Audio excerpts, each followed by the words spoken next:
બસ મજામાં સર. શું તકલીફ હતી? મારે સર એકવાર બેસવામાં એવું આવેલું જેના લીધે મારી કમરનો છેલ્લો મણકો છે ત્યાંથી આખા પગમાં નસ દબાતી હતી. એના લીધે 24/7 24 કલાક પેઇન રહેતું હતું લેફ્ટ પગમાં. અને બહુ બધી જગ્યાએ દવા લીધી પણ 2-1 વર્ષથી તકલીફ હતી. કોઈ ફરક પડતો નથી. છેલ્લા 2 વર્ષથી. તો એક્સરસાઇઝ બી બહુ કરી પણ કંઈ ફરક પડતો નથી. પછી મારું એક કાર્ડ મળ્યું તમારું, તો હું અહીંયા આવ્યો. પછી અત્યારે ઘણો ફરક છે.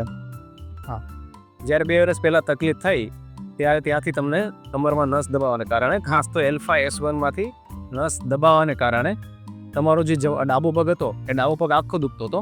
ત્યાં નસ તળે ગઈ હતી, તમે કીધું એમ કબર ખાલી ચડતી હતી, પગ દુખતો હતો અને ખાસ કરીને કન્ટિન્યુ દુખાવો રહેતો હતો તમને. કન્ટિન્યુ. ઠીક છે. અને હવે આજે આ 6થું સિટિંગ પૂરું થયું. અત્યારે ઘણો ફરક છે સર. જો પહેલાં 24 અવર જે દુખતું હતું એ નથી દુખતું હવે. બરાબર ને? અને એક્સરસાઇઝ કરું છું એના લીધે બી ઘણો ફરક છે હવે. બરાબર. એટલે અત્યારે જે મારી રૂટીન એક્ટિવિટી છે મને કોઈ જ ડિસ્ટર્બન્સ નથી. હું કન્ટિન્યુ રૂટીન એક્ટિવિટી કરી શકું. જે દોડ નામ ત્યારે એકદમ ફ્રીલી કરી શકો. ફ્રીલી કરી શકું છું. અત્યારે ઘણો ફરક પડી ગયો છે. નોર્મલ થઈ ગયું છે. એકદમ નોર્મલ જેવું લાગે. એકદમ નોર્મલ જેવું લાગે છે. બરાબર. આપણે એથી કોઈ દવા કે એવું કંઈ ઇન્જેક્શન કે એવું કંઈ ના, દવા કશું જ નહીં, બસ કંઈ નથી આપી.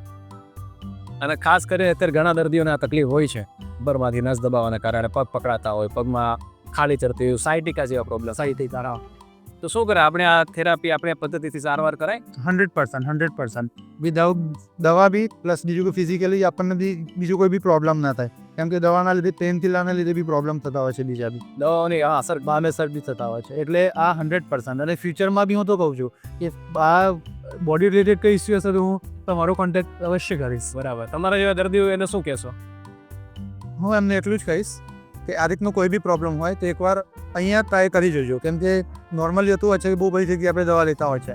ઘણાને ખાસા ટાઈમથી પ્રોબ્લેમ હોય છે, 5 વર્ષથી 10 વર્ષથી, તો ફરક નથી પડતો. પણ એકવાર અહીંયા ટ્રાય કરવો જરૂરી છે અને ટ્રાય કરી જોજો. બરાબર. ઠીક. Thank you. Thank you.